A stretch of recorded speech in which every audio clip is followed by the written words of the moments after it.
Hai, dah hari raya ke-15 dah ni. Weekend ni nak buat open house raya, tapi tak tahu nak hidang apa. Ketupat, rendang, rasa macam dah bosan kan? Jom ubah selera dengan menu yang saya akan kongsikan yang boleh dijadikan menu hidangan di open house anda. Sardin dan makan dia penuh dengan isi pula, padat dan lazat.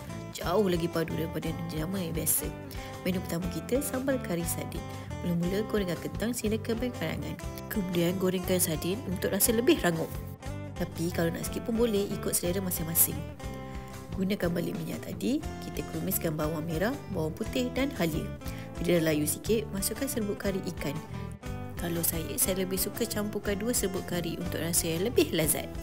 Masukkan sos tomato daripada sardin tadi, kemudian kacau sedikit, kemudian masukkan daun kari dan sedikit air. Untuk rasa lebih masam dan pedas, masukkan tomato, bendi dan cili ya. Kita tunggu sehingga bendi empuk, kemudian masukkan sedikit santan dan last sekali kita masukkan kentang dan sardin yang telah digorengkan tadi. Kacaukan semua bahan sehingga semuanya sebati. Kacau selur ya, sebab sardin ni sangat lembut. Dah siap dah menu pertama kita, sambal kari sardin. Kalau nak lebih senang, Kak Safu juga ada ready to eat meal seperti kambing Mysore, daging rendang, kari kambing, daging salai dan daging dinding. Tak payah masak pun tak apa, buka pack, panaskan selama 4 minit, siap untuk dihidang. Senang gila kan? Dan kalau nak dapatkan produk Kak Safu, scan di QR di atas. Bye!